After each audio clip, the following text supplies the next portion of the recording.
Buenas tardes para todas, para todos. Muchísimas gracias por acompañarnos en este espacio, en la primera versión de la escuela, pues de las jornadas de investigación, en el marco de las cuales estamos realizando tanto la escuela de semilleros como la escuela de posgrados.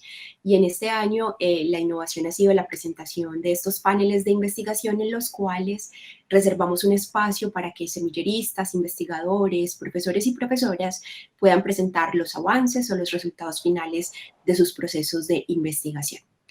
En este momento nos encontramos en el último panel de la jornada que se titula Estudios de Paz y Posconflicto. Nos va a acompañar como moderador el profesor Gabriel Ignacio Gómez, a quien le entrego la palabra para que iniciemos la conversación. Gracias, profe.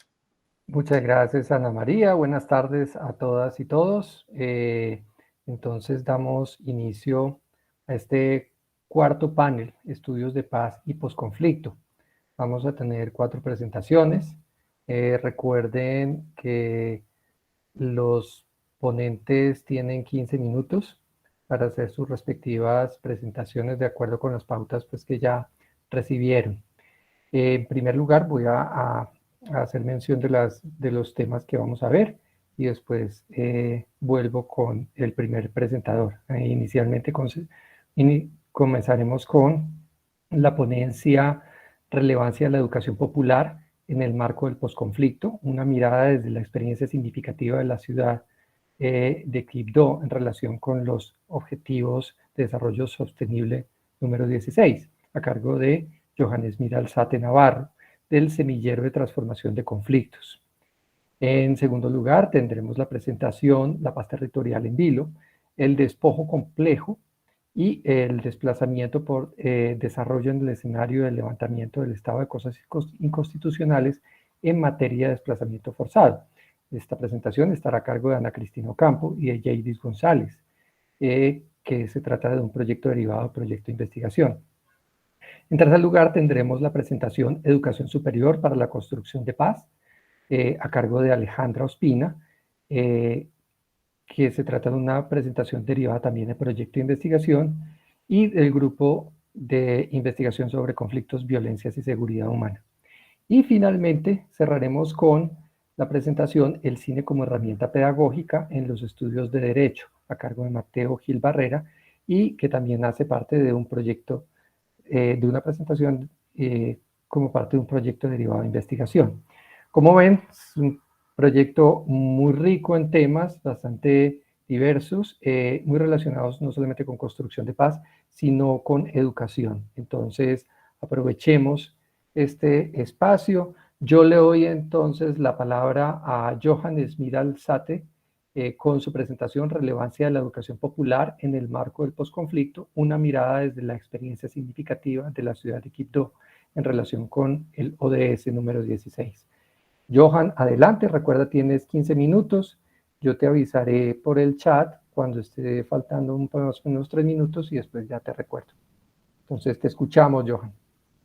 Profe Gabriel Ignacio, muchas gracias por esa presentación.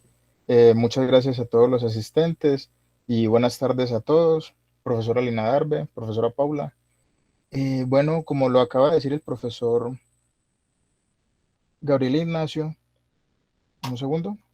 Mi presentación tiene como título la relevancia de la educación popular en el marco del Objetivo de Desarrollo Sostenible número 16. Y voy a proceder a presentarles pantalla.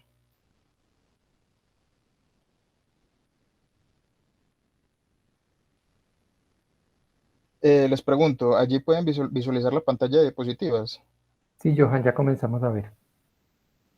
Bueno. Mi nombre es, como ya lo indicó el profe, Johannes Miralzate Navarro, soy miembro del Semillero de Transformación de Conflictos. Esta ponencia que voy a presentar, cuyo título están viendo, ya fue presentada tanto en la red de nodo, en la red de nodos de las universidades de Antioquia, patrocinada por la Universidad de Remington y la Universidad de Antioquia, y también en el evento internacional de construcción de paz de la Universidad del Meta. Mi coordinador ha sido la profesora Paula Andrea Pérez Reyes y procedo pues con esta presentación que denota los resultados hasta el momento parciales de la investigación. El resumen básicamente en qué consiste. El objetivo central es en identificar la relevancia de lo que es la educación popular, yendo más allá de lo que es la educación en el contexto jurídico colombiano y mirándola a través de toda esta locuración teórica que maneja Paulo Freire y sus respectivos aprendices, digámoslo así, como lo son Alfredo Guizo, y aplicando toda esa teoría en lo que es el caso territorial de la ciudad de Quibdó, que es la capital del departamento de Chocó. Y es que, ¿qué notamos aquí? Que en el año 2016, tras un proceso de paz, un proceso de diálogo, perdón, dado entre el año 2014, 2012 y 2016, se materializó esta firma de los acuerdos de paz. Esto consiste pues en un texto normativo con influencias en lo que son las políticas públicas, ámbitos de derecho, y de aquí se desprende todo un entramado de situaciones jurídico-fácticas que se entran a analizar parcialmente en el ensayo y se usan como referencia para identificar cómo puede darse una causal y una encausación a esta aplicación de la teoría de la educación popular en el caso del posconflicto. Y en el caso del posconflicto, pero visto desde la óptica territorial de la ciudad de Quibdó. El planteamiento del problema es cuál. Aquí, pues como de manera muy bíblica, se da una pequeña introducción que dice que el número de personas que huyen de las guerras, las persecuciones y los conflictos superó los 70 millones en 2018, la cifra más alta registrada por la Oficina del Alto Comisionado de las Naciones Unidas para los Refugiados, ACNUR, en casi 70 años. Los objetivos de desarrollo sostenible, que son los que se manejan aquí, dan tratamiento a las necesidades del mundo actual, específicamente el número 16. Colombia en esos momentos tiene puestos los ojos en la coyuntura por la paz, desde la firma de los acuerdos de paz hasta su implementación en los distintos ámbitos y territorios. Sin duda, el conflicto armado no se vivió con igual intensidad ni de la misma forma en todo el territorio nacional. Podría decirse que el conflicto armado colombiano se ensañó con el departamento de Chocó y con su capital, Quibdó, lo que son la posición estratégica, las salidas al mar y la falta de oportunidades para sus pobladores se convirtieron a esta región en un objetivo de los grupos armados. De esta forma se puede decir que lo que es el control zonal, las economías ilegales, las extorsiones, los secuestros y el reclutamiento forzado son como estas formas tipificadas en las que más se ve este azote de la violencia y de toda esta constitución de la violencia como forma legítima de resolución de conflictos en el territorio capitalino, porque esto que ha generado, que las personas vean la violencia como una forma legítima de resolver los conflictos. Y aquí viene la pregunta problematizadora. ¿Cuál es la relevancia de la educación popular en el marco del posconflicto desde la experiencia significativa de la ciudad de Quibdó? Y aquí viene el objetivo general, que define pues como el parámetro así de manera tangente y los objetivos específicos, que son como las categorías en las que se divide la presentación, que es definir los aportes del ODS número 16 en el marco del posconflicto colombiano, y en específico el de Quibdó, establecer la importancia del acceso a la educación, donde se le da un análisis jurídico y se determinan estas alineaciones entre lo que es la educación en el ámbito nacional e internacional y cómo van alineadas con la ideología de la pedagogía crítica de Paulo Freire, y resignificar la experiencia significativa de Quibdó en relación con este objetivo de desarrollo sostenible. Bueno, entonces para dar apertura al marco teórico, se dice que la educación popular es aquella que, en palabras de Freire, promueve la reestructuración y la reevaluación o reconfiguración de lo que es la relación entre quien enseña y quien educa, el educador y el educando. ¿Y qué es lo que se plantea? Es replantearse esta dinámica tradicionalista de educación que se ve actualmente, que es una forma que Paulo Freire lo definiría como educación bancaria, que propende por la mera funcionalidad y la sumisión del educando en cuanto a los conocimientos que son depositados en él. Aquí, la educación popular replantea esa situación y busca que la persona tenga, que el educando adquiera una conciencia crítica, pero rigurosa de la realidad y un enfoque crítico de esta misma, o sea, que aprenda la realidad, tenga una conexión con esta conciencia de la realidad y a la vez pueda criticarla. Así, la educación popular se define bajo el entendido tanto de una rama de la pedagogía como de un movimiento de empoderamiento, descolonización y emancipación social y cambio, que tiene tres pilares. El uno, ¿cuál es? Toda acción educativa es una acción política. Esto, en palabras de Alfredo Guizo, hace referencia a que es imposible uno hacer un tránsito entre lo que es la opresión de los opresores hacia los oprimidos, como lo dice Paulo Freire. Es imposible hacer ese tránsito de la opresión a la rebeldía sin pasar primero por este aprendizaje fáctico de la realidad, por la consecución de esta crítica y esta conciencia de la realidad. La generación de un pensamiento crítico.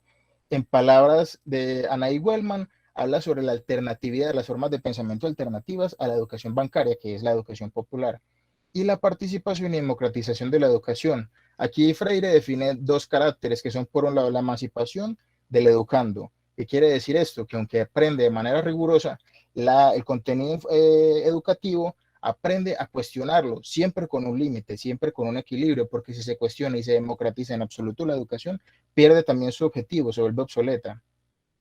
Entonces, aquí Ortega Piedad, en un texto de la pedagogía crítica en Colombia, define en el 2014 tres caracteres principales que son como los que se toman de base para la crítica de la economía, de la educación bancaria actual, que son que la educación actualmente es un factor de segmentación social y cultural y no un índice de criterio de equidad. Segundo, la educación aparece acentuadamente funcional a las necesidades de un mercado de competitividad, cuando en realidad en Colombia lo que es la solidaridad como término axiológico, como valor social, y la competitividad son muy inexistentes. En Colombia se percibe que no hay oportunidades laborales, es lo que define Ortega Piedad.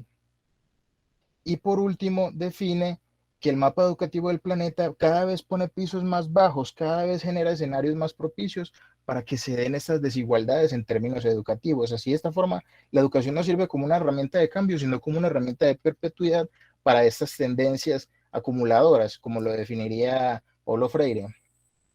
Ahora, en cuanto hablamos del posconflicto como otro elemento a analizar del marco teórico, es que cuanto al posconflicto en Colombia, cabe resaltar las ideas tomadas del libro Preparar el futuro, conflicto y posconflicto, que reúne pues las ideas de Boutros Ghali, que fue el secretario de la ONU en su momento, que habla sobre tres temáticas centrales que ayudan a encauzar lo que estoy diciendo, la temática del trabajo, en el caso colombiano, y son los temas sociales, principalmente en cuando tiene que ser reconciliación, poblaciones vulnerables, procesos civiles de perdón y consolidación de la sociedad civil, esta configuración, este fortalecimiento del tejido social.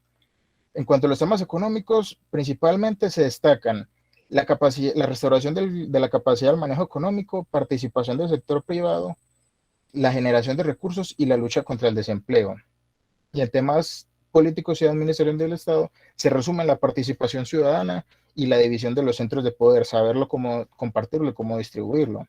Así las cosas, el ODS número 16 aporta estas tres, genera esos tres aportes específicos que se analizan a la luz de lo anteriormente descrito y son presentados por la Oficina contra las Drogas y el Delito de las Naciones Unidas. Y es, primero, reducir significativamente las formas de violencia y las correspondientes tasas de mortalidad en todo el mundo. ¿Aquí de qué se está hablando? Según la UNOC, se habla de la alternatividad del pensamiento. Esa es la propuesta que ellos traen. Los programas de rehabilitación social de jóvenes, alternativas al encarcelamiento, alternativas a esta definición que él señala del Estado como una fuerza organizada, estructurada, una capacidad coercitiva organizada.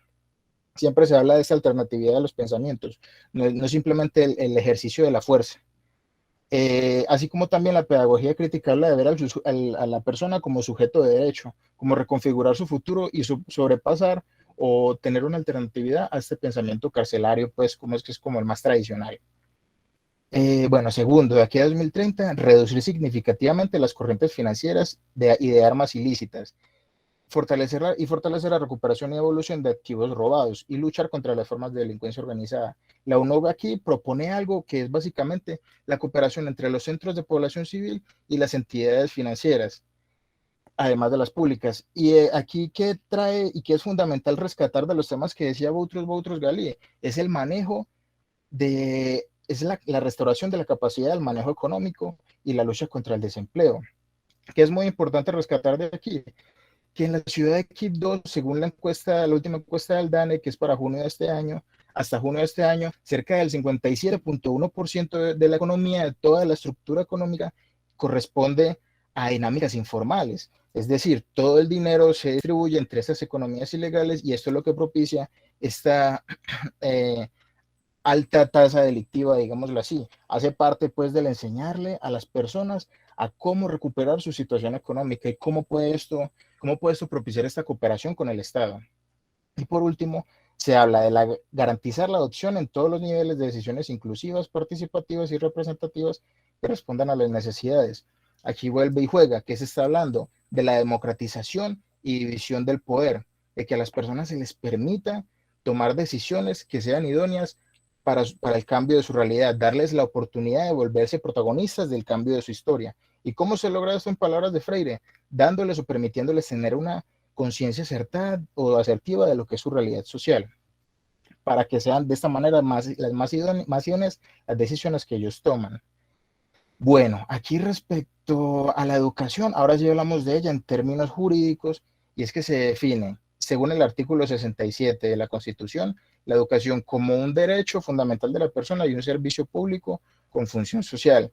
De aquí que se puede rescatar que primero la educación como derecho fundamental, en palabras de Tulio Chinchilla en su libro del Derecho Constitucional, presenta pues unas ciertas características, entre estas rescatable su exigencia inmediata y un servicio público de suficiencia inmediata y no discriminación, y un servicio público en el sentido de que el artículo 430 del Código Sustantivo del Trabajo trae la característica de que es algo que a fin de cuentas es una obligación en cabeza de un tercero, que es el Estado, o de un privado, pero que siempre termina siendo el Estado, puesto que es quien regula esto, es quien regula esta situación en materia de educación. Así las cosas, la educación presenta una naturaleza que trasciende su carácter jurídico y presenta un fuerte matiz social, donde la función social implica la relevancia del entramado de relaciones interpersonales que forman el tejido de la sociedad.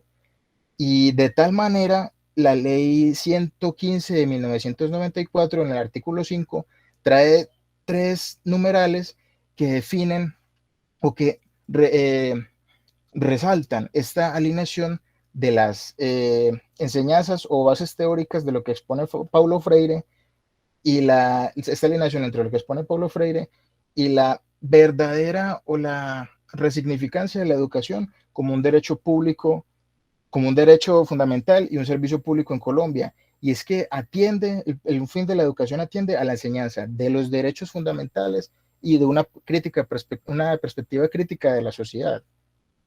Y así las cosas, para Alfredo Guizo, él trae a colación otro aspecto importante a resaltar de la educación popular, y es que la necesidad de acceso a la educación va más allá de un asunto normativo, no es solamente el permitir, el propiciar el acceso a una educación, sino que se pregunta al qué tipo de educación, a la educación bancaria o a la educación crítica y social.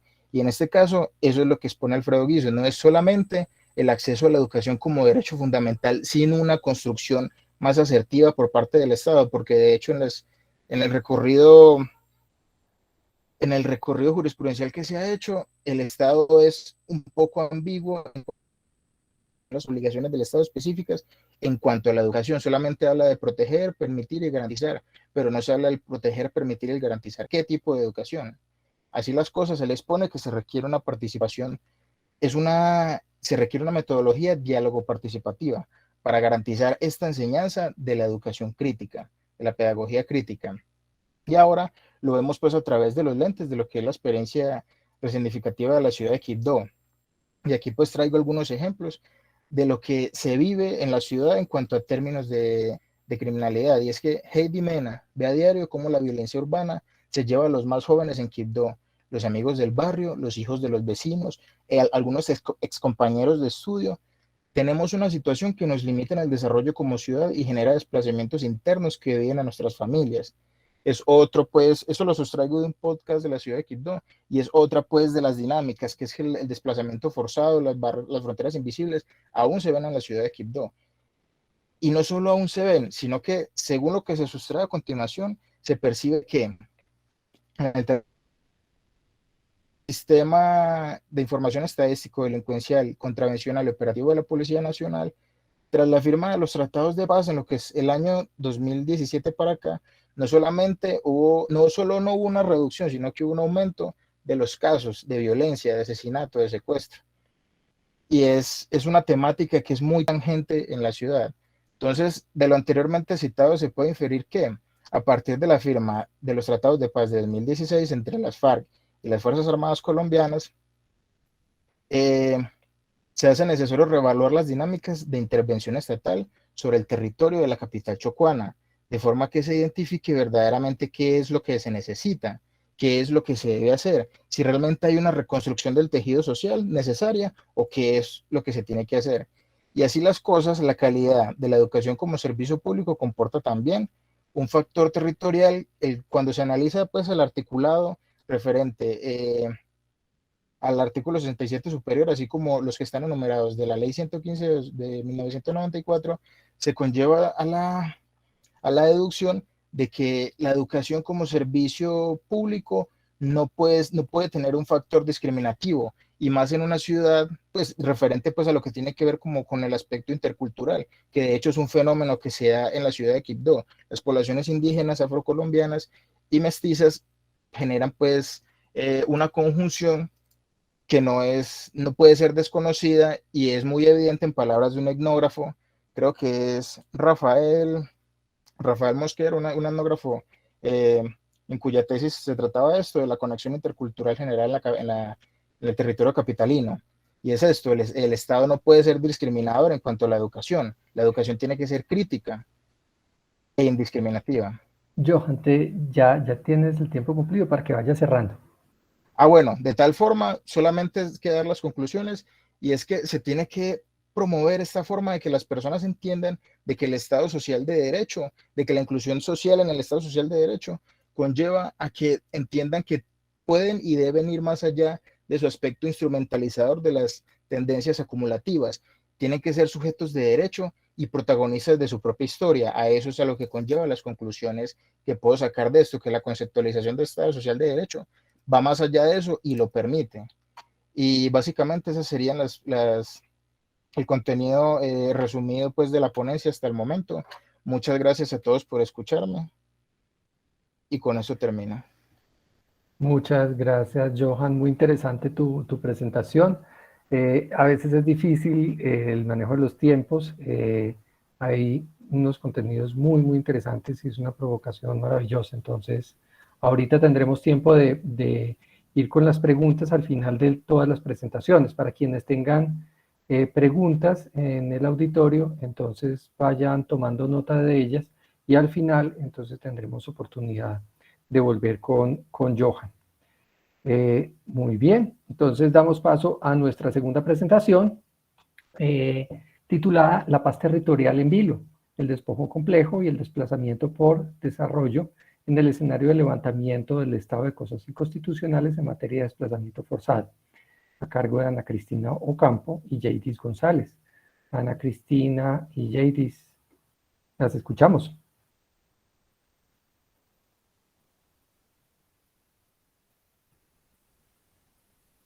Problemas de conexión, no sé si logran escucharme bien. Está un poquito con interferencia, pero continúa. A ver cómo te escuchamos. Sí, yo les escucho un poco entrecortado. No sé si me escuchan bien.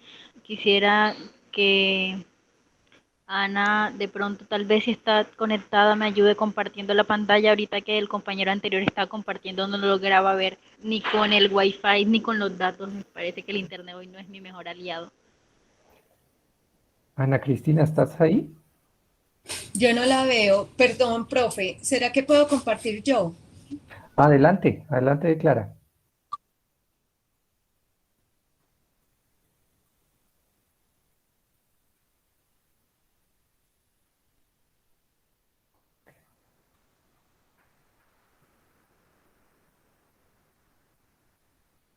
Listo, ya estamos viendo, profe Clara. Entonces, Jadis, no sé si ves la presentación. Y ya la profe Clara ya hizo la presentación.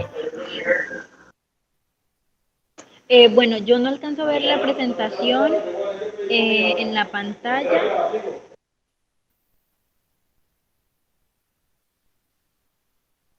Pero como la tengo acá descargada, voy a tratar de ir mirando lo lo que yo tenía y por ahí derecho voy mirando, avisándole ahí como con la profe, un poco a ciegas.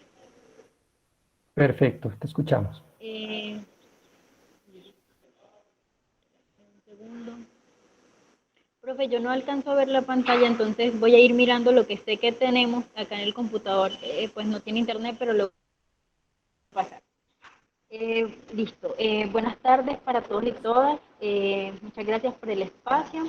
Como decía Gabriel, nuestra presentación es en el marco de la investigación La Paz Territorial en Vilo, el despojo complejo y el desplazamiento por desarrollo en el escenario del levantamiento del estado de cosas inconstitucional en materia de desplazamiento forzado. En el marco de esta investigación surgió la línea de tiempo respecto de los hechos de violencia en la zona de influencia del megaproyecto de Hidroituango entre los años 2005 y 2015.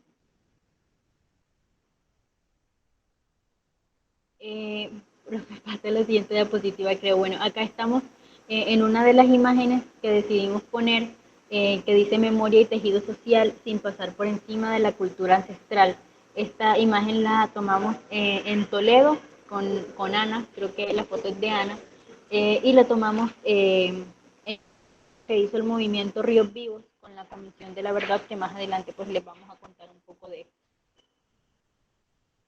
Sobre la metodología de la línea de tiempo, tenemos que para la elaboración de esta línea de tiempo, como les decía, se hizo entre los años 2005 y 2015 y se hizo en los 12 municipios de zona de influencia del megaproyecto de Hidroituango.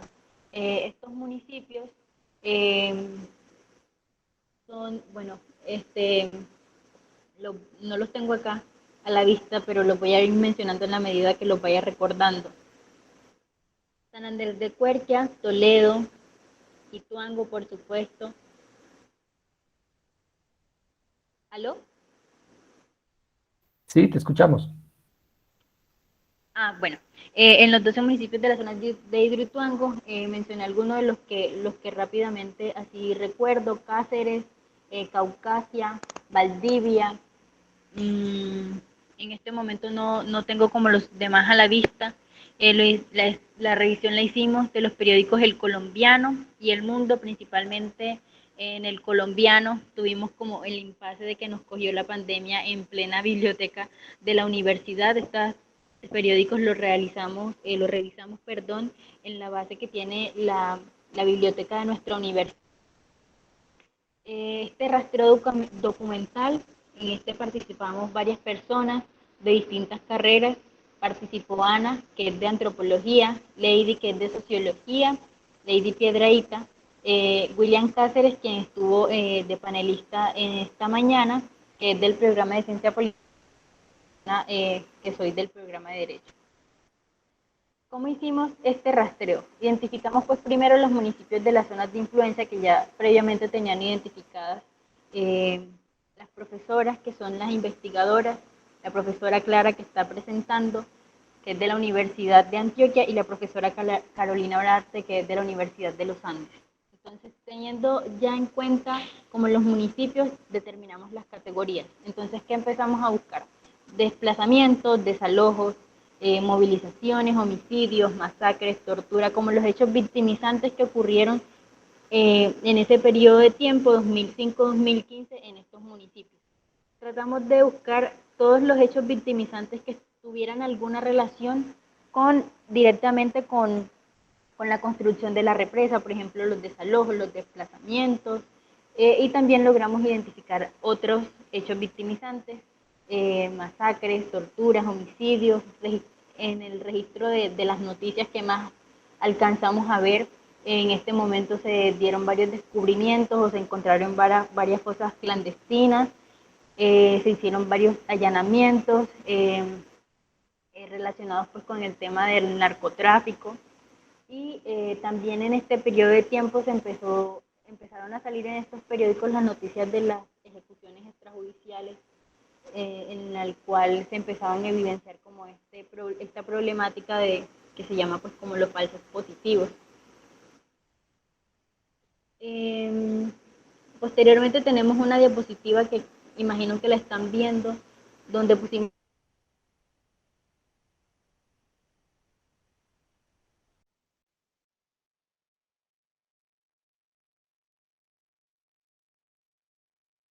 Jadis, Jadis, te perdimos. ¿Nos escuchas?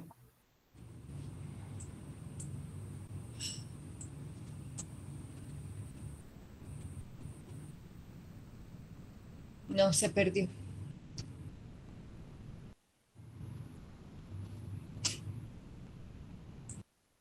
Esperemos un momentico, profe, a ver si se puede volver a conectar, por favor. Perfecto, esperemos unos minuticos. Ahí volvió a entrar. Ujú.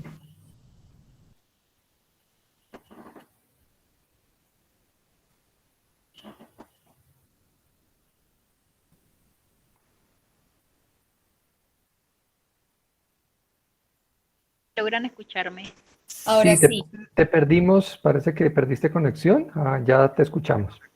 Sí, sí, bueno, listo, les estaba contando que en la diapositiva que creo que están viendo quisimos plasmar algunas de las noticias que encontramos, que logramos registrar, porque las noticias, digamos, estaban variadas desde masacres, asesinatos, eh, muertes, pero también desplazamientos, etcétera. Entonces empezamos a encontrar como una sistemática, una violencia sistemática que evidenciaba persecución a personas desmovilizadas de las AUC. Eh, fue una de las cosas que logramos identificar. Y también, profe, quisiera que pasara la diapositiva un poco a esta que dice hallazgos.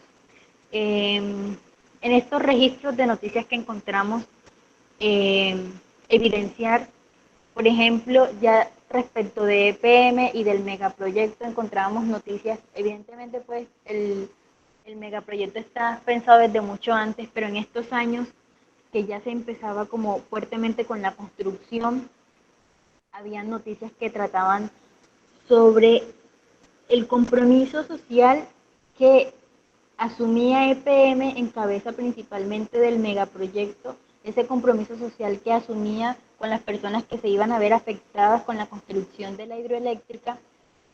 Entonces había noticias sobre convenios que hacían con las personas acerca de cómo se iba a dar la compra de la propiedad. Habían noticias acerca de los proyectos productivos que EPM iba a apoyar para que estas personas que estaban siendo de alguna manera desplazadas de su vida, desarraigadas de su vida, de su cultura, de sus tierras, para que pudieran de alguna manera seguir con su proyecto de vida. Sin embargo, las noticias nunca hacían referencia ni a cómo, ni cuándo, ni cuánto, ni en qué momento se iban a hacer, ni en qué consistían esos proyectos. Las noticias relacionadas con proyectos productivos quedaban vagas porque no había una información clara. Mencioné ahorita que hubo un aumento de asesinatos de desmovilizados de las AUC, esto en toda la zona de influencia. Incluso logramos evidenciar que había noticias de otros municipios, como por ejemplo, es que la persona vivía en Valdivia, pero se desplazó a otra zona, por decir a Medellín. Entonces la noticia era que asesinaron a una persona en Medellín, pero era de Valdivia.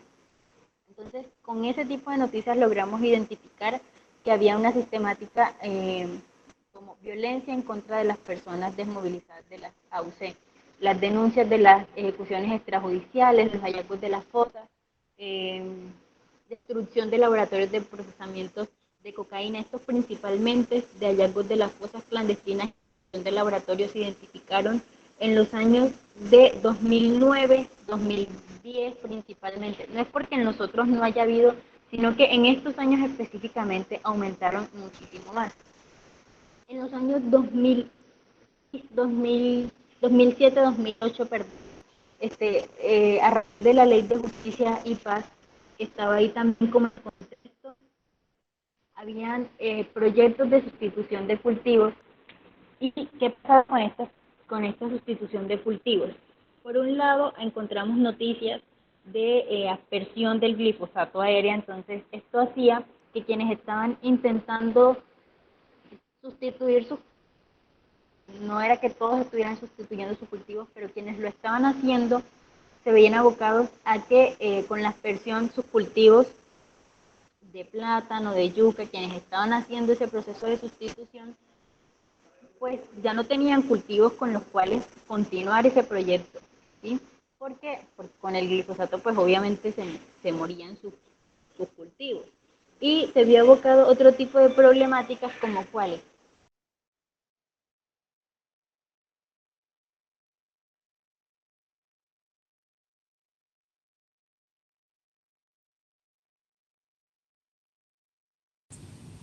Jadis se volvió a ir, ¿cierto? ¿Jadis? Pareciera que sí.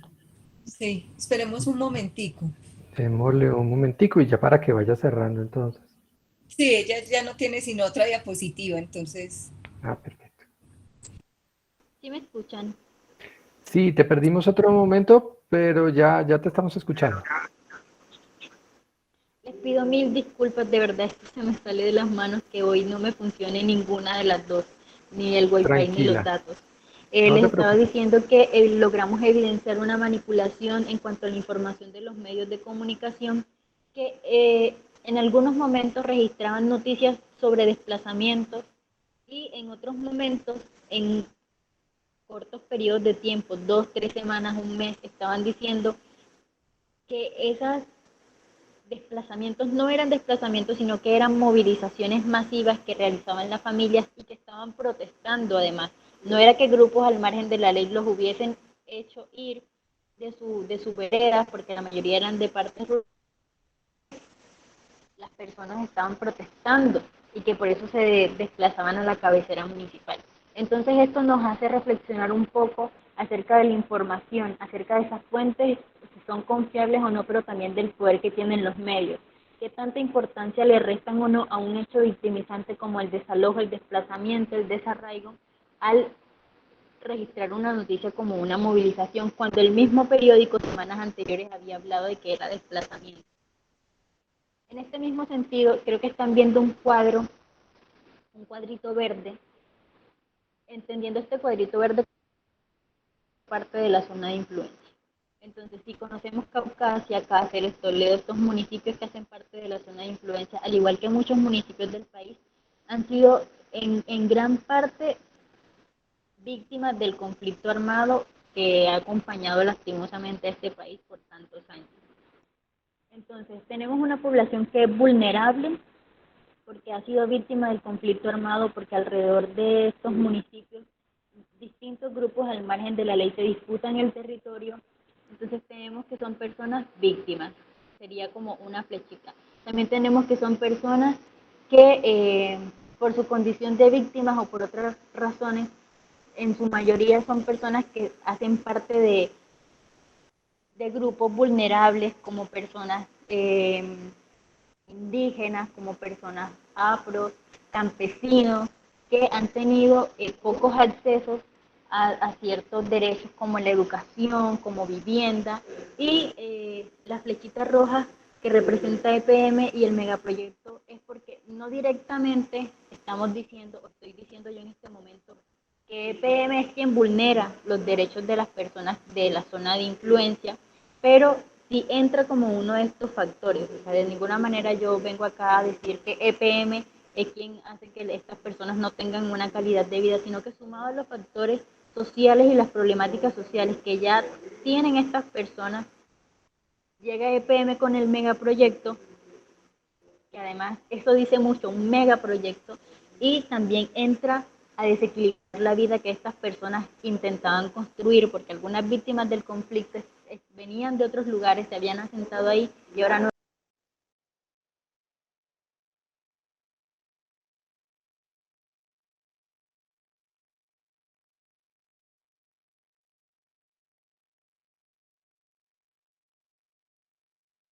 Se volvió a ir.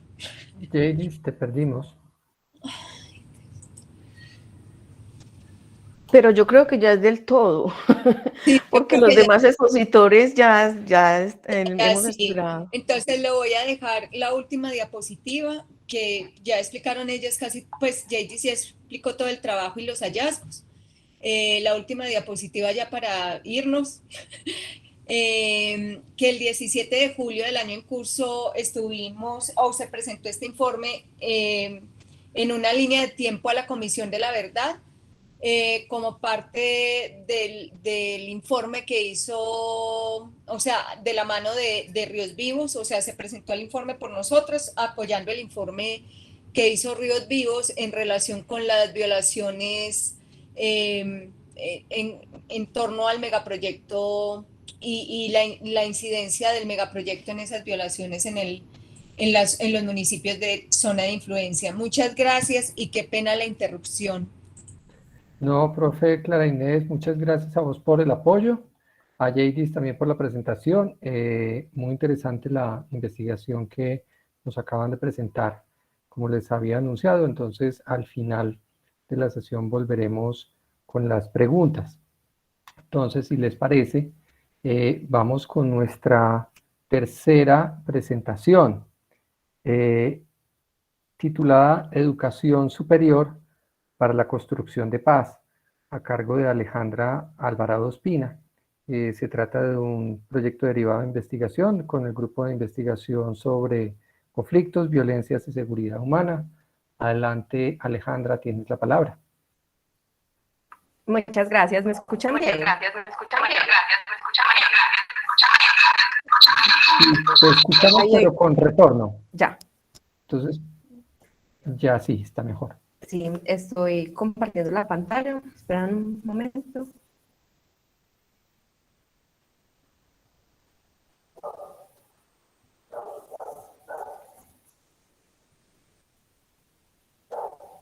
Ya estamos, en este momento está en negro.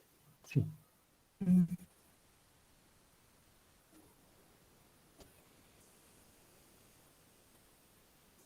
Espera otro momento. Ya lo estamos viendo.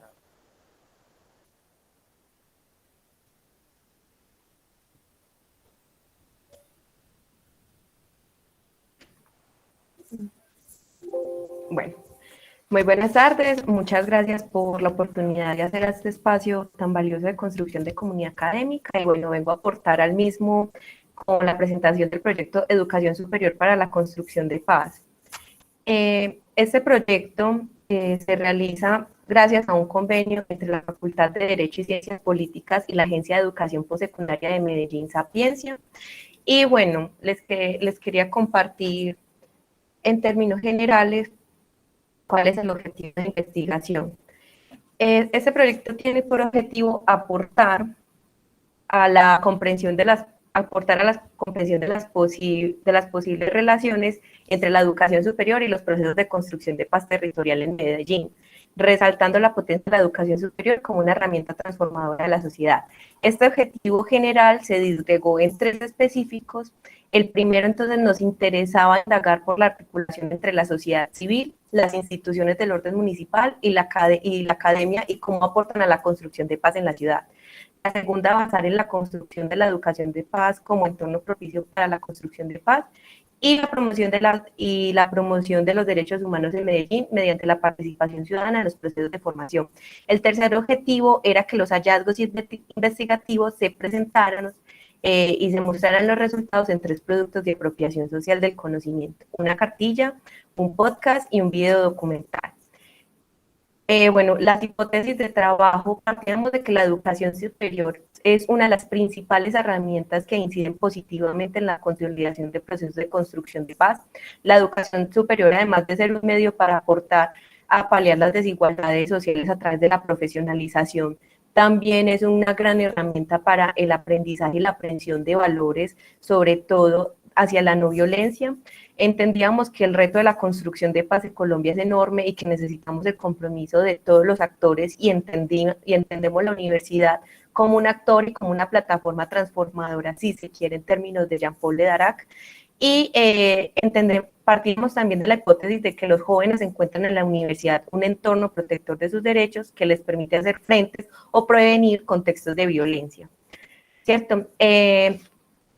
Como les comentaba, entonces, el proyecto de Educación Superior para la Construcción de Paz al hacerse con la Agencia de Educación Postsecundaria de Medellín, que es una instancia de la Alcaldía de Medellín, decidimos ponerle por título a los 3 productos de apropiación social del conocimiento Paz en la U, para que fuera más atractivo y más corto.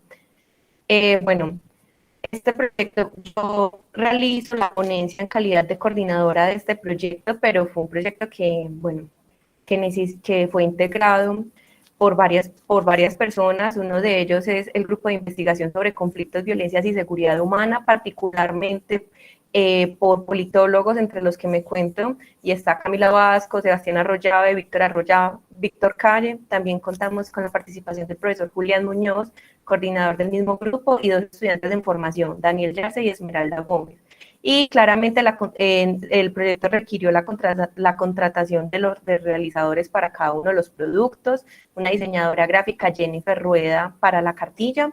Contratamos el proyecto Simbiótica, en este caso integrado por Ricardo Castro, Manuela Garcés y Antonia Ruiz, para la realización de los podcasts, y a Víctor Agudelo para la realización del video documental. La Agencia de Educación Postsecundaria operó pues como revisando cada uno de los avances que requerían los productos, haciendo retroalimentaciones y volviendo pues a revisar. ¿Cómo lo hicimos? Bueno, esto requirió como la revisión conceptual de categorías como paz, violencia y conflicto. Resaltamos la categoría de paz imperfecta de Muñoz, también la identificación de hitos históricos que dieran cuenta de los aportes de las instituciones de educación superior en la construcción de paz a nivel nacional y local. Consultamos en portales y redes oficiales de las instituciones de educación superior cuáles eran las acciones y estrategias puntualmente que desarrollaban para aportar a la construcción de paz, y realizamos entrevistas a estudiantes, profesores, coordinadores y decanos de unidades académicas que aportaran, y también para ampliar las visiones sobre cómo la paz se realiza desde diferentes ámbitos. También entrevistamos a lideresas comunitarias, víctimas, profesores de música, un excombatiente y un escritor. Bueno, los 3 productos en términos generales responden a estas preguntas que les presento, y es: ¿por qué la paz es algo que se construye? ¿Por qué la universidad es un agente constructor de paz? ¿En qué momento podemos identificar a las universidades como agentes constructores de paz en Colombia? ¿Cuáles son las acciones y estrategias que realizan las IES de Medellín? ¿Qué dicen los entrevistados y qué podemos concluir? Priorizamos las instituciones de educación superior que tienen un convenio directo con Sapiencia. Estas fueron 12, la Universidad de Antioquia, la Universidad Nacional, la Universidad EAFIT, la Universidad de Medellín, la Universidad Autónoma Latinoamericana, también la Institución Universitaria Pascual Bravo, el Politécnico de Misasa Cadavid, la Universidad CES, el Tecnológico de Antioquia, el Instituto Tecnológico Metropolitano y la Universidad Santo Tomás. Bueno, las particularidades de cada uno de los productos. Cada uno de los productos tiene una potencia que nos permite que logra la difusión, divulgación y reflexión ciudadana, con la cual nos comprometimos en el tercer objetivo investigativo, y en la cartilla nos valimos pues de recursos visuales como historietas y fotografías y una prosa sencilla para presentar esas reflexiones que les venía comentando. Les comparto, para antojarlos un poquito, del inicio de 2 historietas. En la primera, cómo podemos entender mejor el conflicto y la paz, se presenta esa discusión para diferenciar estas 3 categorías. En la segunda se presenta cómo las universidades aportan a la construcción de paz, para que las personas también se salgan de esa idea de que la universidad solo investiga y enseña, sino que también le dimos un hincapié a la extensión, ¿cierto? Bueno, les presento a Tati y a Dani, y el pajarito de por acá es Ramón. Este es Ramón. Ellos son como los que nos guían, porque la cartilla lidera toda la imagen gráfica de los otros 3 productos. También los profesores y estudiantes que entrevistamos también se ponen como las entrevistas y los aportes que hacen, que son bastante valiosos. Ahí les pongo también para antojarlos un poquito. Y continuamos con los podcasts. El podcast, los 3 productos se llaman Paz en la U, ¿cierto?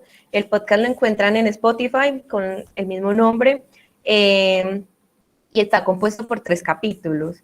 No es porque yo haga parte del proyecto, pero créanme que las intervenciones de cada uno de los invitados nos permite lograr un panorama o sea, de lo amplio que es la paz, de lo amplio que se puede construir la paz y porque la paz realmente solo tiene sentido construirse en escenarios violentos, porque eso fue una apuesta también de estos productos, de decir la paz no es un escenario utópico, sino que la tenemos que situar y requerir constantemente y elegir ante escenarios violentos. Bueno, ahí también les pongo para que se antojen, el capítulo más largo es de 15 minutos y para que se antojen también contamos con la participación de un excombatiente y del escritor Gilmer Mesa de La Cuadra. Bueno, y el video documental cuenta con la participación del director de Sapiencia, Carlos Chaparro. También hay una sección de Voz Pop donde se le preguntan a los jóvenes para ellos qué es la paz y ahí encontramos respuestas muy valiosas. También está la participación del decano Luqueji Gil Neira y también del decano de la Facultad de Humanidades de AFIT, Adolfo Eslava. Bueno, en términos generales, el proyecto contó, además pues, del equipo realizador, tanto en su componente de investigación como de los productos y de revisión, con alrededor de 34 personas entrevistadas. En la cartilla hay 10 estudiantes y 10 profesores, en los podcasts son 11 invitadas y en el video documental son 18 en total. Les resalto también el tema del Voz Pop, que son 8 jóvenes y entrevistamos a 5 estudiantes de instituciones de educación superior que nos relatan por qué su experiencia universitaria consideran que les ha ayudado, o sea, en cómo su experiencia personal nos permite en términos territoriales cómo la paz se construye y cómo la educación superior sí tiene una incidencia positiva. Quería hablarles, bueno, acá hay un tema, voy a priorizar los hallazgos, ¿cierto? Antes de las dificultades. Las instituciones de educación integral son instituciones de formación integral. Entrevistamos a estudiantes de diferentes carreras y nos sorprendimos gratamente ver que la mayoría cuentan con cursos de formación política, ¿cierto? Donde se les sensibiliza sobre estos temas. También vimos cómo hay cursos, también hay programas, hay muchas acciones donde se privilegia valores en donde la tramitación del conflicto debe privilegiar el respeto a la vida, a la integridad física y a la diferencia. También cómo la universidad permite escenarios de formación ciudadana y estrategias puntuales de investigación e intervención social. Les cuento que encontramos un montón de acciones y estrategias, fueron un montón gratamente, y también identificamos que las universidades han estado comprometidas con la paz incluso antes del acuerdo final, pero este les ha representado un hito histórico que las compromete política, ética e institucionalmente, ¿cierto? Que eso es muy valioso y los invito pues a que se acerquen a cualquiera de los productos. Si son más visuales, si quieren descansar de pantallas y escuchar, como que hay de todas las opciones, y también la universidad es un entorno protector. Los estudiantes nos manifestaban eso, de que entendían que para ellos estar en la universidad no solo era un privilegio para su formación laboral, sino que era algo que los alejaba de muchas dinámicas de sus barrios, ¿cierto? De sus familias, de sus contextos más cercanos. Y bueno, en síntesis entendemos a las universidades como un agente constructor de paz que configura espacios protectores y que trasciende las aulas, porque las acciones y estrategias que refieren a extensión son muy ricas, son muy variadas y son muy completas. Bueno, las dificultades, pues, esa añoración de tomarse un tintico en la U, qué rico tomarse un tintico en la U ante estos contextos pues de pandemia, de restricciones, y este proyecto pues no fue ajeno a ello. Las dificultades estaban, identificamos que la pandemia y la coyuntura nacional nos implicaba unas dificultades por la restricción en los encuentros presenciales. Por ejemplo, el video documental requería eso, requería la presencialidad, tomar fotos, imágenes de apoyo. Afortunadamente lo resolvimos. Y los retos que implica el trabajo virtual, la corta duración del proyecto, fue un proyecto de muy corta duración, y el reto de diseñar productos de apropiación social del conocimiento. O sea, es muy bacano sentir que todo el trabajo investigativo se traduce en productos que pueden permitir que un público más amplio se acerque a ellos, nuestro público objetivo eran jóvenes universitarios o que quisieran acceder a la universidad, pero vimos que pero identificábamos, pues, por ejemplo, el grupo de investigación ponía a abuelitas, tíos, familiares a que leyeran y que realmente accedían como a lo que nosotros queríamos dar por reflexión, ¿cierto?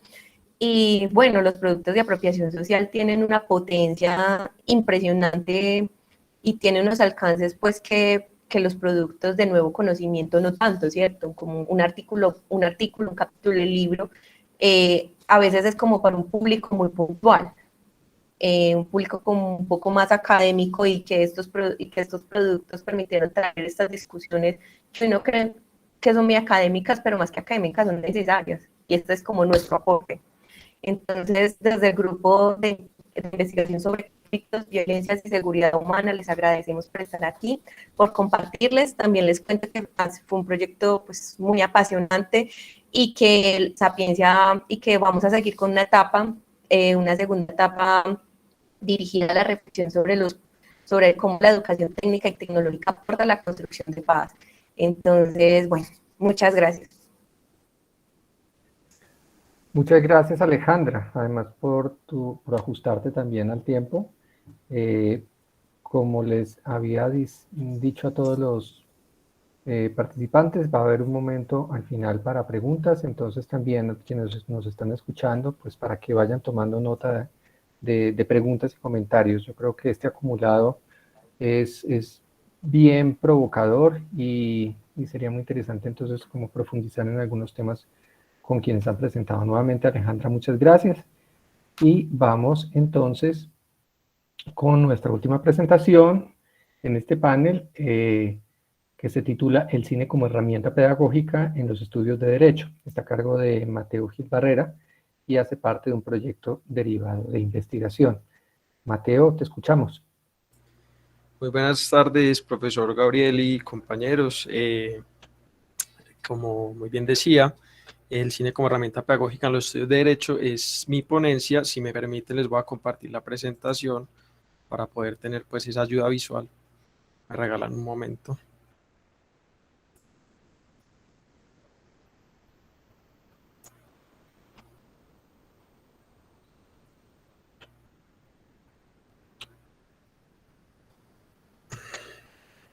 ¿Me pueden indicar, por favor, si logran ver la presentación? Sí, ya la estamos viendo, Mateo. Listo, perfecto. Un momento.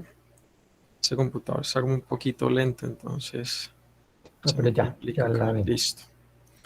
Bueno, entonces, como les decía, muy buenas tardes. Y pues de antemano agradezco al comité y a los asistentes por brindarme este espacio. Para mí pues es bastante importante. Soy estudiante del 10º semestre de Derecho actualmente y me encuentro realizando este proceso de investigación para mi trabajo de grado. Como bien lo dice el título, trata acerca del cine como una herramienta pedagógica en los estudios de Derecho. Pues puedo decirles que esta ponencia lo que hace es dar cuenta del avance investigativo que actualmente me encuentro realizando en el semillero de Derecho y Contexto, el cual se encuentra bajo la asesoría del profesor Juan Camilo Mejía Walker, y él es quien me ha acompañado y quien me sugirió presentar esto como ponencia. Consideramos pues, aunque el proyecto de investigación aún se encuentra, por decirlo así, en obra gris, que es importante tenerlo en cuenta, irle dando desarrollo de esta manera. Entonces, pues, el planteamiento de este proyecto, más que todo, gira en torno a que el cine es un escenario de reflexión que, digamos, conjuga los fenómenos jurídicos que se extienden más allá de la simple norma escrita.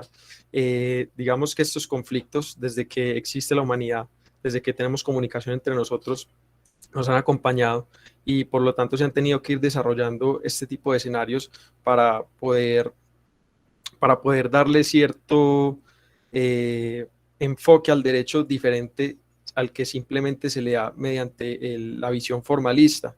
Entonces, mediante la cinematografía entendemos que se pueden proyectar estos fenómenos jurídicos de una manera más fácil de absorbencia para para el individuo, para la audiencia, para el público que ve un filme, por ejemplo, y esto provoca que las personas se sientan más atraídos a poder examinar con profundidad los fenómenos jurídicos a los que hacemos mención. Y partiendo de esta premisa, tenemos que el área del cine y derecho tiene un potencial bastante considerable como metodología de enseñanza, ya que puede influir demasiado en nuestra propia visión de lo que significa la ley, ¿cierto? Entonces, partiendo de esto, yo creo que es prudente decir que podemos encontrar que recurrentemente en un área de estudio tan amplia como lo es el derecho y a la vez también es ambigua, existen pues variedad de desarrollo, variedad de leyes, doctrina, normatividad, jurisprudencia, que nosotros todos los días miramos, pero esto lo que nos hace es olvidar de que el derecho también posee un carácter intrínsecamente influyente en el desarrollo de la sociedad, pero desde lo humano. Hay un enfoque social que es bastante trascendente y en ese enfoque muchas veces no nos fijamos y no dimensionamos cuán importante puede ser para nosotros, ¿cierto? Entonces de aquí surge una pregunta que es la siguiente. ¿Son suficientes las fuentes formales del derecho en los estudios del derecho? Pues claramente. Digamos que a lo largo de los años se han concebido de manera equivocada que lo impuesto por el Poder Legislativo y por la voluntad de las autoridades que nos gobiernan es lo que cuenta como la fuente primaria del derecho y muchas veces como la única fuente primaria del derecho.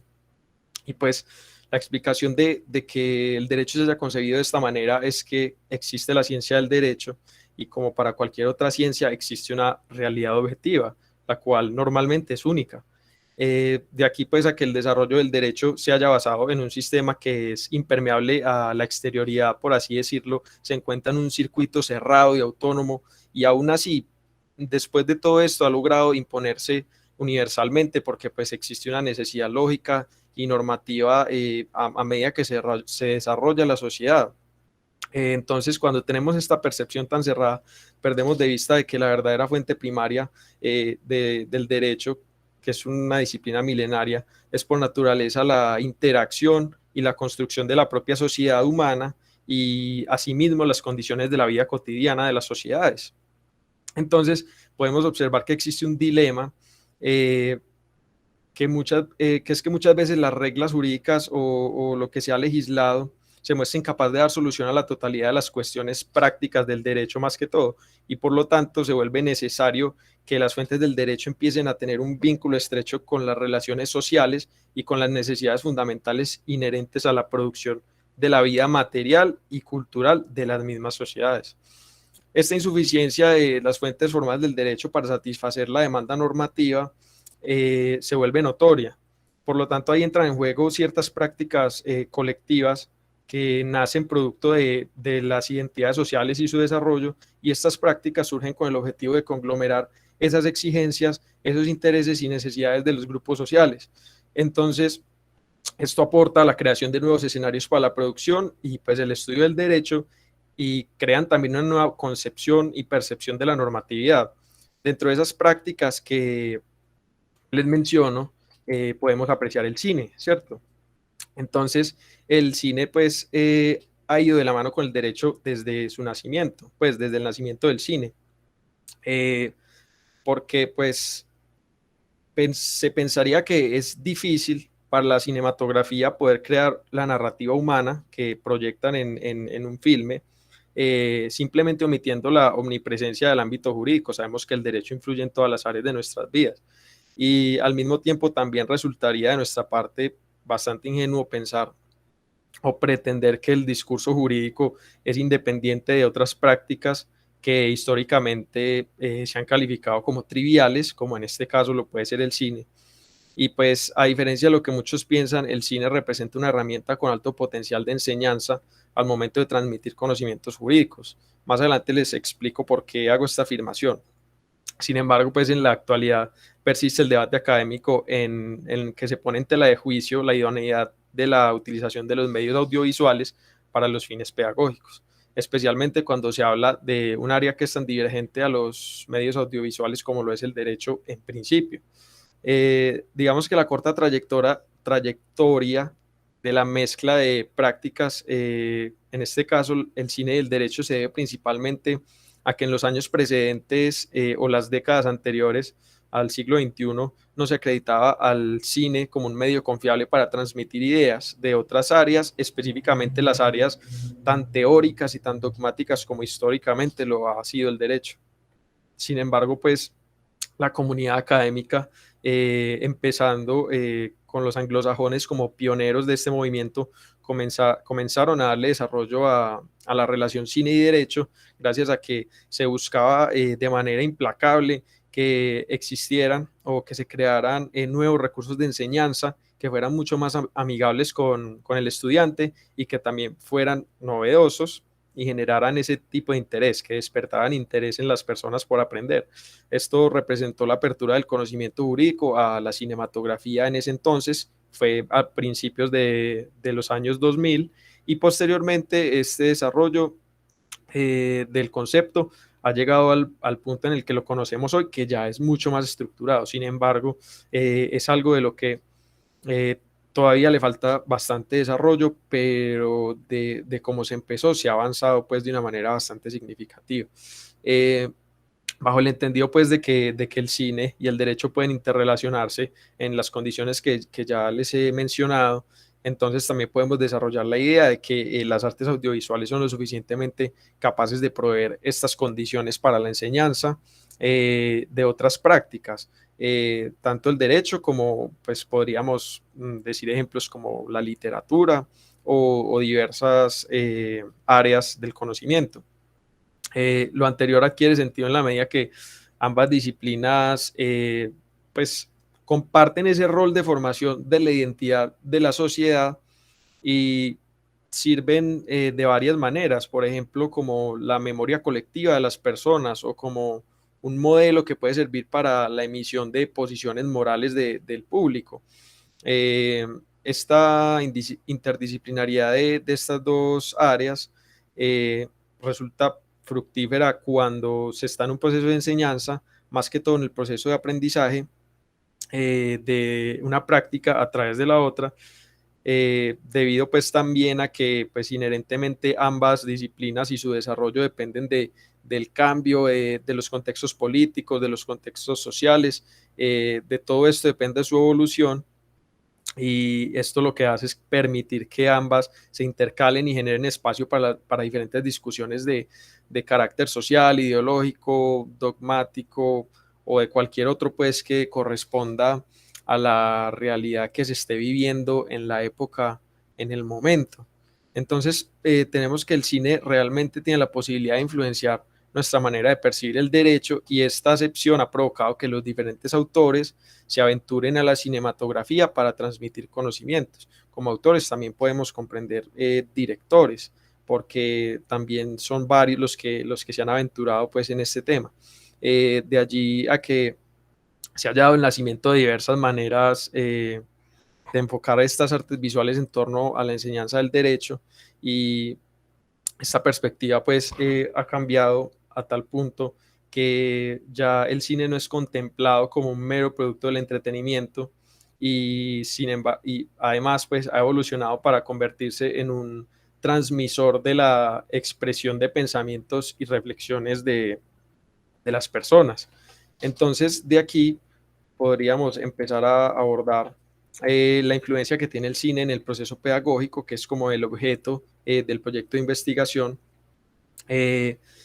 empezando porque pues podríamos decir que el cine es una de las más grandes y de las más selectas insignias de la cultura popular, y gracias a esto ha logrado pues darle vida a un novedoso proceso de enseñanza jurídica en el que se ha apoyado en la realidad de que ambas áreas hacen parte fundamental de la formación del entorno social, como ya lo hemos mencionado, y rompe con la marginalización académica que se ha generado a esta relación a lo largo de décadas pasadas. Para evidenciar pues esta situación podemos dar el ejemplo de que la cultura popular, por ejemplo, se encuentra inmersa de una gran manera en el sistema judicial, pues teniendo en cuenta que del cine y de la cinematografía en general, muchas personas adquieren el conocimiento que tienen del derecho. Digamos que muchas personas le han dado importancia a este realismo jurídico, partiendo de que el estudio del derecho y el completo entendimiento del sistema legal no consiste solo en la ley, sino también en el análisis de materias extrajudiciales. La mayoría de personas aprende más acerca del sistema legal en el cine o en la misma televisión que por experiencia personal, pues porque por la simple y sencilla razón de que no a todo el mundo le ha tocado verse envuelto en la diligencia judicial, no a todo el mundo le ha tocado conocer un juzgado o una sala de audiencias personalmente. Yo sé que de pronto en este ámbito sí, porque todos estamos relacionados de alguna manera con el derecho, pero para la gente que no es un asunto diferente. Esto ha provocado pues que inherentemente ha sido estos lugares y estos escenarios que acabo de mencionar hayan sido expuestos de forma constante a través de la pantalla grande. Y pues bueno, listo, esto tampoco quiere decir que los conocimientos que se transmiten sean necesariamente verídicos, pero por lo menos sí da cuenta de que existe esa importancia de transmitir ideas relacionadas con el cine. El cine del derecho, pues, para lo atinente a este proyecto de investigación, se funde en una función sociocultural, ya que pues ambas áreas crean significados a través de la narrativa, de patrones ritualísticos y construcción del sujeto, tanto en su individualidad como en su sentido de pertenencia a un grupo social. Y de esta manera se puede decir que ambas áreas poseen suma importancia en diversos terrenos del proceso desarrollativo del ser humano en sociedad y de la misma cultura popular a la que hacía mención. Y pues esto no se trata tampoco simplemente de asumir el hecho de que el cine puede influir en la conducta humana, sino de ilustrar de qué manera este mismo hace parte activa de los comportamientos que se adquiere por parte de la audiencia. Por ejemplo, a través de un filme se puede interferir mediante emociones en la posición moral del espectador frente a una problemática jurídica. Esta problemática fácilmente se puede dar en la vida real y lo que hace el cine es que hace parte al espectador de un colectivo imaginario en el que le permite ponerse en los zapatos de un juez, le permite ponerse en los zapatos de un abogado, de un jurado o incluso de un acusado o una víctima. Entonces, esta invitación a ser parte al espectador logra que se construyan posiciones compartidas por el público acerca del derecho, todo a través de la producción cinematográfica. Si bien puede ser que el conocimiento que se adquiere del derecho mediante el cine no es equiparable con el que se adquiere por medio de la ley escrita, este conocimiento logra proyectar a través de imágenes la realidad y la práctica del derecho, pues en un caso ideal, y también lo que la gente real piensa de ella, a diferencia de lo que uno puede encontrar en un texto legal, que si digamos uno no es un estudioso practicante del derecho, probablemente no lo comprenda. Las películas son abrumadoramente influyentes en la forma de que podemos ver las cosas y por esto desempeñan un papel tan importante en la construcción de los individuos y los grupos en las sociedades contemporáneas y llegan pues a un público enorme. Todo el mundo ha visto películas, todo el mundo ha visto televisión. Se combinan pues esas narrativas, personajes que se vuelven atractivos para el público, las imágenes visuales también son muy atractivas y estas facilitadas mediante los logros tecnológicos. Todo esto es lo que despierta las emociones en las personas y deja buenas impresiones en la cabeza del público. Mateo, disculpa, ya Sí. se te va acabando el tiempo para que vaya cerrando. Bueno, sí, se me fue un poquito largo, qué pena. Listo, entonces voy a concluir de una vez. Entonces, partiendo ya de la premisa y de todo lo que he mencionado, el cine entra en un campo amplio y competido como lo es el jurídico, atendiendo pues a la necesidad de expandir el rango de conocimientos y áreas de aplicación del derecho, y pues se vuelve un reto para nosotros incursionar en nuevos enfoques del derecho y así lograr una estrategia pedagógica integral. Esto debe ser pues una prioridad para los que pretendemos tanto enseñar como aprender el derecho y a la vez nos apasiona esta disciplina. Y ya por último, quisiera mencionarles y de paso recomendarles algunos textos de los cuales he logrado extraer conocimientos respecto al tema de la investigación. Y pues cabe resaltar que, como lo mencionaba ahora, el desarrollo principal se lo han dado los anglosajones a a la relación del cine y derecho, a los estudios de cine y derecho, por lo que la mayoría de la bibliografía se encuentra en inglés. Sin embargo, hay unos cuantos buenos autores en español que tanto en Latinoamérica como en España le han dado también desarrollo a la temática. Entonces eso sería todo y muchas gracias. Mateo, muchas gracias por tu presentación, también bastante provocadora. Quedamos muy antojados de seguir escuchando tus reflexiones. Entonces, con esto terminamos la parte de la presentación. Damos paso ahora a la sección de preguntas, comentarios. Yo invitaría a quienes nos han estado acompañando que entonces formulen sus preguntas, ya sea por el chat o o activando sus micrófonos. Ana María.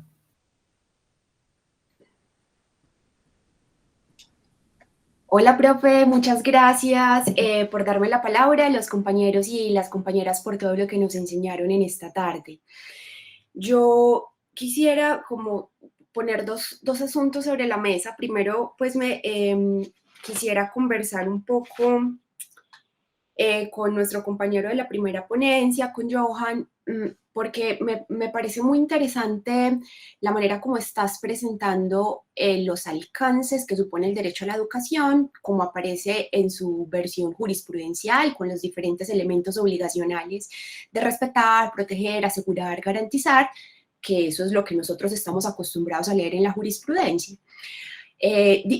Pero digamos que la pregunta sobre todo es en este sentido. Yo no logré captar bien si acaso tu propuesta era que esos elementos, esos 4 elementos obligacionales a los cuales se ha circunscrito el desarrollo jurisprudencial del derecho a la educación tenga que ampliarse para incluir otros componentes. O sea, porque si eso es así, si estás hablando de que hay que juridificar otros objetivos de la enseñanza, por lo que tú decías, porque tienen que incluir pensamiento crítico, información contextual, análisis de la situación concreta del territorio.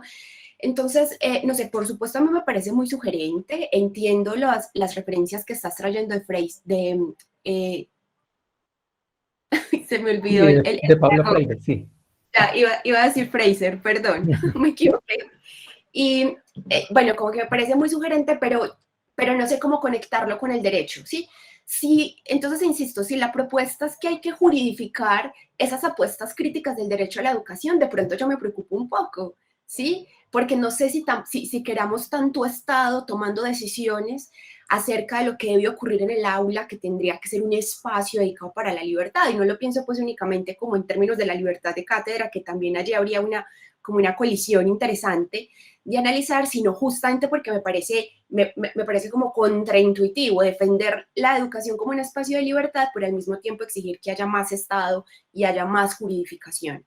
Bueno, no sé, capaz que fue que te entendí mal, pero entonces me gustaría que auscultáramos un poquito en ese punto. Y ya en mi segundo comentario, porque me pareció súper fascinante cómo se conectaron Johan su exposición con la exposición de Alejandra. Sí, porque tú propones, por un lado, sé que los dos están estudiando territorios y casos distintos. A mí no me quedó muy claro si tú estabas estudiando como la educación más en abstracto. En el caso de Alejandra sí fue muy claro que se trata de educación superior, pero me pareció muy interesante porque según lo que yo entendí, ya ustedes me dicen si de pronto pues por ahí no va la cosa, pero como que hay conclusiones completamente contrarias. O sea, por un lado tú dices, la educación no está suficientemente preparada, no tiene todos los elementos para prepararnos para la paz, para enfrentar, digamos, los retos que como sociedad tenemos, pero por el otro lado, Alejandra nos dijo que en la educación superior encontramos que hay experiencias muy interesantes sobre la construcción de paz, que no solamente tienen que ver con el acuerdo, eso Alejandra me pareció súper importante, no solamente tienen que ver con el acuerdo, sino que desde mucho antes, no sé pues desde cuánto antes, tal vez desde la Constitución del 91 diría yo pues, ya se vienen haciendo esfuerzos educativos por la paz. Entonces me pareció interesante que las dos investigaciones llegaron a conclusiones, bueno, si no contrarias, al menos sí diferentes. Entonces me gustaría preguntarle a los ponentes si esa interpretación que pongo sobre la mesa es correcta, es adecuada, o si no, y cuáles podrían ser los caminos de conversación ahí. Era eso, profe, muchas gracias. Muchas gracias, Ana María. Yo creo que hay un buen punto de discusión y esas son las posibilidades y los límites de la educación en esa construcción de paz, sobre todo en esos escenarios territoriales. Es muy, muy valiosa la reflexión, Ana María. Yo creo que podemos tomar otras dos preguntas. Si alguien se anima. Y si no se animan, entonces le damos paso a nuestros ponentes, a Johan y a Alejandra inicialmente para que respondan la pregunta de Ana María y después vamos con nuevas preguntas. Entonces, no sé quién quiera comenzar. Si comienza Johan. Profesor Gabriel, sí, creo que yo Adelante. tomaré la palabra. Listo. Pues profesora Ana María, muchas gracias por esa apreciación. Sí, de hecho es un punto que sería bueno aclarar, dado que creo que no fue tan propicio el manejo del tiempo hace un momento.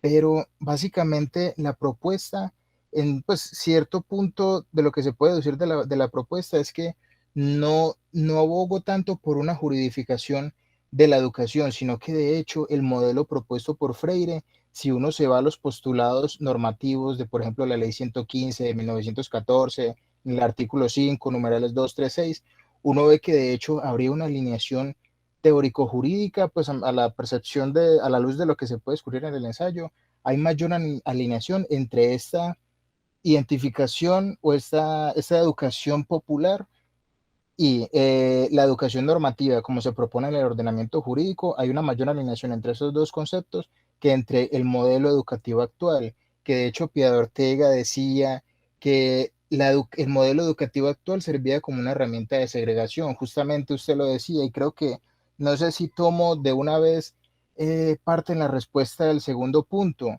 y es que justamente el trabajo de la compañera, según tengo entendido, la conclusión era que la educación a nivel superior servía mucho como una herramienta de generación de experiencias en construcción para la paz, justamente, pero es que la educación no se aplica a nivel material de igual manera en todo el territorio nacional. En estos espacios, como justamente la universidad puede ser un espacio de protección, de promoción de experiencias, cuando hablamos en un concepto más básico, cuando vamos a los niveles inferiores de educación, a los niveles primigenios, digámoslo así, de secundaria, primaria, cuando se fomentan estos valores axiológicos en las personas en estas etapas tempranas de vida, es cuando se descubre como esa falencia, porque es más, cuando nos vamos a la configuración de la educación superior como un servicio público imperfecto, pues me voy un poco más extendido hacia el derecho económico, vemos que es un servicio público imperfecto, que no se puede prestar de una manera absoluta, que requiere de un filtro como lo es, de un filtro jurídico como lo es la selección de estudiantes, los exámenes de admisión, pues uno ve que si se va a un aspecto específico se puede llegar a esa conclusión, pero si se va a un aspecto generalizado, pero visto desde una perspectiva territorial, cuando el campo de limitación es otro, la conclusión puede cambiar, profe. Muchas gracias, profe. No sé qué tan asertiva sea mi respuesta, no sé qué opinan ustedes. Gracias, Johan. Escuchemos a Alejandra. Bueno, listo. Yo quisiera como iniciar la respuesta, si quiere, o el diálogo, con un aporte que hizo uno de los entrevistados, un profesor, él se llama Milton Andrés Rojas, de la Universidad de Medellín, y él decía que la categoría de construcción de paz es relativamente nueva, que hace 10 años no se hablaba así, ¿cierto? Que realmente, y que la universidad se podría decir que siempre ha ayudado a la construcción de paz, porque atender los problemas sociales es precisamente eso, ¿cierto? Matizando un poquito más, ¿cierto? Nosotros identificamos como unos hitos muy interesantes, por ejemplo, aquí justo tengo el guión, en el podcast se menciona, el Centro de Investigación y Educación Popular, CINEP, ha registrado las movilizaciones sociales por la paz desde 1978, ¿cierto? En la base de datos de las acciones colectivas por la paz, DataPaz, y INEPAZ también ha hecho unos aportes enormes, los observatorios de las universidades, ¿cierto? Hay algunos que no se refieren necesariamente a derechos humanos, pero que apuntan a eso, ¿cierto? Y bueno, como que el tema de los aportes de la construcción de paz, nosotros lo vimos desde un punto general y después acotado. En el general era los estudiantes que pensaban cómo sentían que su vida cambiaba o qué aporte le da a la educación superior, ¿cierto? Y en particular ya eran las acciones y las estrategias, que las dividimos pues en los 3 ejes misionales, de docencia, de investigación y de extensión. Entonces, efectivamente, identificamos como unos amplios aportes. Cabe aclarar pues que hay que siguen dándose muchos retos, o sea, eso también se identificó en las cartillas. Hay un aporte que se cita en la cartilla de una profesora que dice que la universidad también es un escenario hostil, como, o sea, al igual que se construye la paz, también es un escenario hostil, y si se quiere, la universidad no solo es un agente constructor de paz, sino que también ha sido una víctima, si se quiere, como de todo este contexto.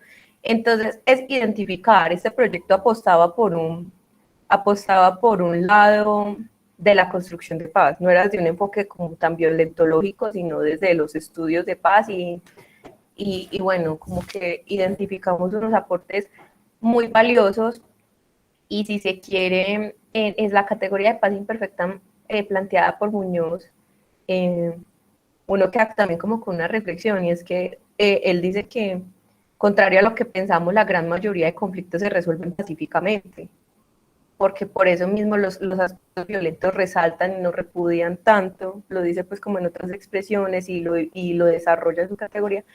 Y bueno, eso evidenciamos también un poco como con las apuestas de diferentes sectores, no solo desde la U, sino también en otros escenarios de extensión, donde la música, el arte, el deporte han sido ejes muy valiosos para aportar a la resolución no violenta de los conflictos en la ciudad de Medellín. Muchas gracias, Alejandra. Tenemos dos perspectivas de 2 experiencias en 2 territorios y 2 propuestas distintas de investigación. Entonces, claro, esto lo que va sumando es precisamente, digamos, capacidad de análisis en la reflexión que estamos haciendo. Yo creo que hay mucha tela para cortar, pero yo creo que ustedes están dando pasos bien interesantes. Yo quisiera escuchar otras preguntas, porque hay muchos temas por seguir. De pronto, no sé, Ana María, si tendremos un poco más de tiempo. Sé que el espacio va hasta las 30. No sé si vamos cerrando o tenemos tiempo para un poquito más de discusión, unos 5 o 10 minutos más. Sí, profe, yo creo que mientras los asistentes nos puedan acompañar, claro que sí. Bueno, sí, no los fatigaríamos mucho. Yo creo que unos 5 o 10 minuticos. Si tienen preguntas para los otros ponentes o para alguno en especial. Yo, digamos, escuchándolos, quedo bastante inquieto con muchas de las reflexiones que ustedes hacían, y me puse a hacer como varias reflexiones. Por ejemplo, todas las presentaciones parten de una perspectiva interdisciplinaria, ya sea en derecho o en ciencia política. No se quedan con una mirada disciplinaria o interdisciplinaria, sino que están tomando elementos de distintos saberes, que eso me parece bastante valioso. Eso era impensable hace unos 10, 15 años. Me parece que es un avance muy grande. Una reflexión que también va apareciendo en las investigaciones que ustedes mostraban, muestran un escenario muy complejo, repleto de contradicciones, de dificultades. La construcción de paz en el escenario actual colombiano no es para nada sencillo.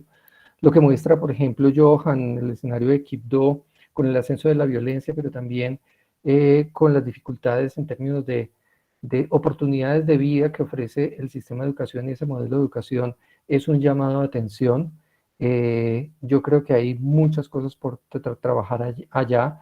La investigación que nos mostraba Yadis nos muestra un escenario igualmente complejo y difícil, hablando precisamente del despojo, del desarraigo, del desplazamiento y la relación con estos macroproyectos. Entonces, la cuestión es qué posibilidades hay de construcción de paz en un escenario tan difícil.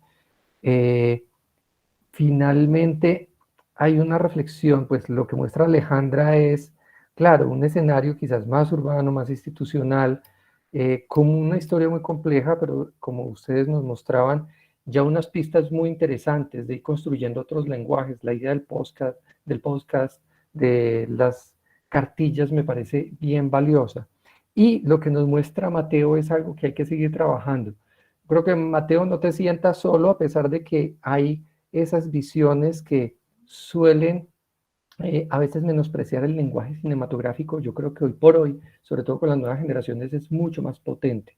Y la construcción en vida cotidiana de nuevos símbolos, nuevos lenguajes, nuevas narrativas, antes yo creo que enriquece mucho el estudio del derecho. Entonces, todas las investigaciones que ustedes mostraron tienen unos potenciales muy, muy valiosos.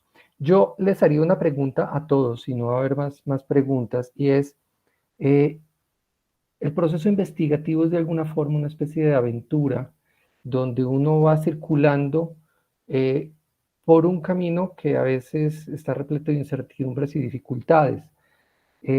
Una cosa es el proyecto que uno diseña y otra cosa es muy distinta, es aquello que va encontrando, y no solamente eso, sino que es muy transformador. Una cosa son ustedes como sujetos cuando inician, y otra muy diferente son ustedes cuando terminan.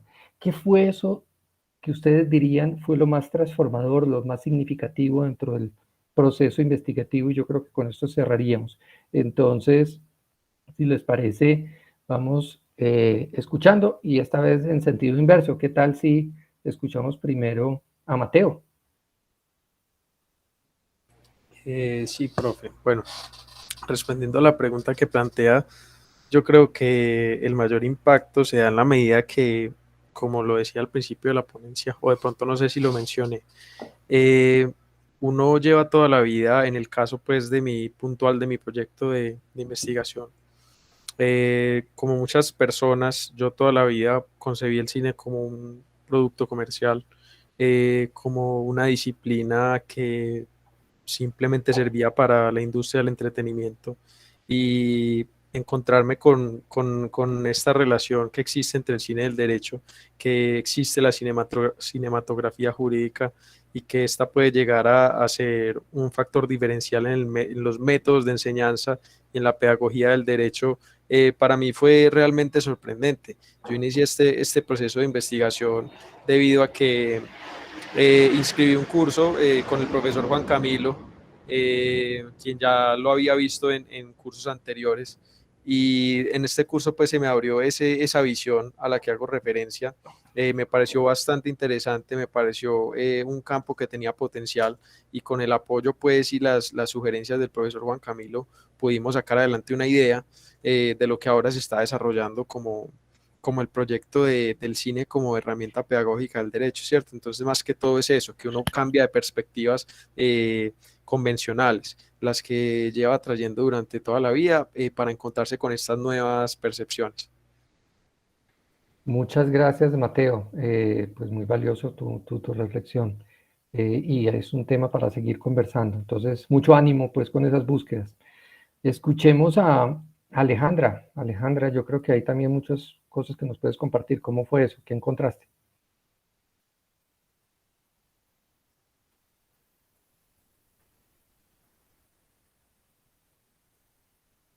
Tu micrófono.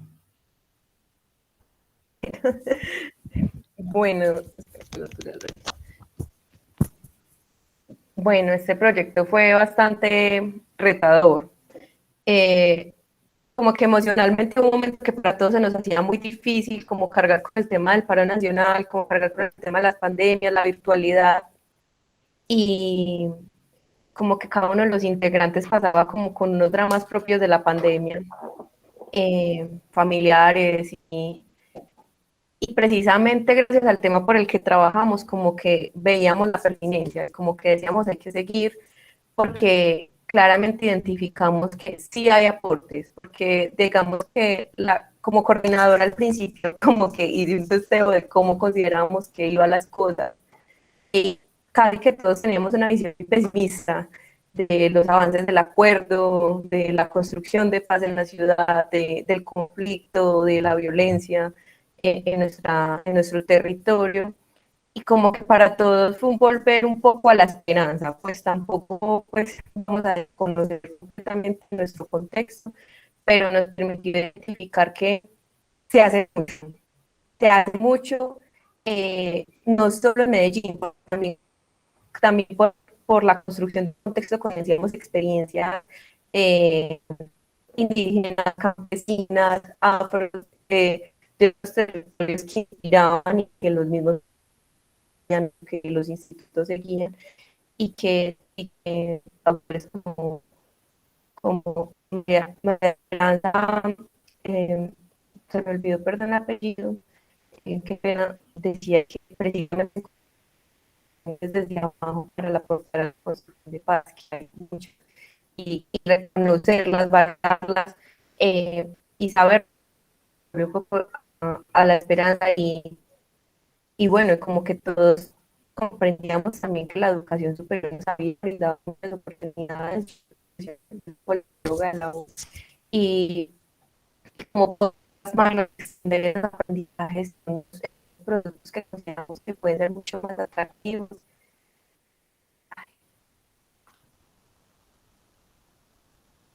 ¿Aló? Hola, Alejandra. Hola. Te perdimos. Qué pena. ¿Dónde me quedé? Sí. Bueno, como que se decía que y reconocer lo que los aportes que ha hecho la educación superior en cada uno de los integrantes al menos y contrastarlo con otras y plasmar puntos que creemos que pueden ser mucho más atractivos, también nos inspiró un montón. Entonces esos fueron como los aprendizajes. Y bueno, los retos también, pues porque trabajar en estos contextos ha sido muy difícil para todos. Entonces, muchas gracias. No, a vos, Alejandra, por compartir. Yo creo que es muy valioso y muy bueno que conozcamos las experiencias que ustedes están teniendo.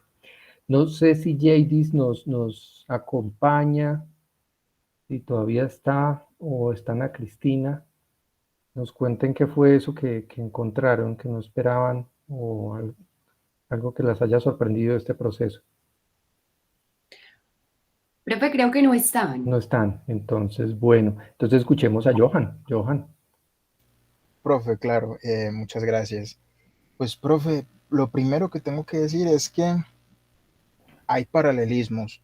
Lo que particularmente más impactó es precisamente la mezcla de esencias. ¿Por qué? Porque la pedagogía crítica tiene como una base y es el empoderamiento, ¿cierto? El empoderamiento de las personas para la toma de decisiones políticas. Y esto obedece a un criterio antropológico. Al fin y al cabo, toda forma de educación crítica es en cierta medida un empoderamiento. Y justamente es lo que puedo enmarcar en mi propia experiencia de vida, porque toda esta idea del análisis de la situación en la ciudad capitalina de Quibdó deviene de una experiencia propia. Yo soy de allá, yo me vine de allá. Mi experiencia es precisamente que yo me enfrenté a estas dinámicas y estas dificultades de carencia de oportunidades y me vine acá por eso. Como diría Betty la Fea, no es solo mi experiencia, sino la experiencia de muchas personas. Es básicamente eso, profe, es un proceso de emancipación y empoderamiento. Fue justamente eso como lo más impactante. Es este paralelismo entre la experiencia vital y la misma esencia del trabajo. Pero es muy valioso porque yo creo que desde ahí, desde ese lugar de enunciación, desde esa pasión y desde esa experiencia es que se construyen procesos de conocimiento muy, muy valiosos. Entonces, muchas gracias, Johan, también por compartir. Bueno, yo creo que no es más. Ana María, yo te daría la palabra para cerrar. Antes, yo creo que lo que haría es agradecer a todos y a todas por su asistencia y a quienes hicieron las presentaciones. De verdad que aprendimos mucho. Muchas gracias por todo ese conocimiento que nos compartieron y quisiera invitarlos a que sigan en esos proyectos de investigación tan interesantes. Entonces, Anita. Profe Gabriel, primero agradecerle mucho por siempre aceptar las invitaciones del Centro de Investigaciones. Para nosotras siempre es un placer contar con usted, con su ayuda. A los asistentes, a las asistentes y también a las personas que nos compartieron sus exposiciones, muchas gracias. De parte del Centro de Investigaciones quedamos abiertas a todos lo que podamos ayudarles para continuar con estos procesos.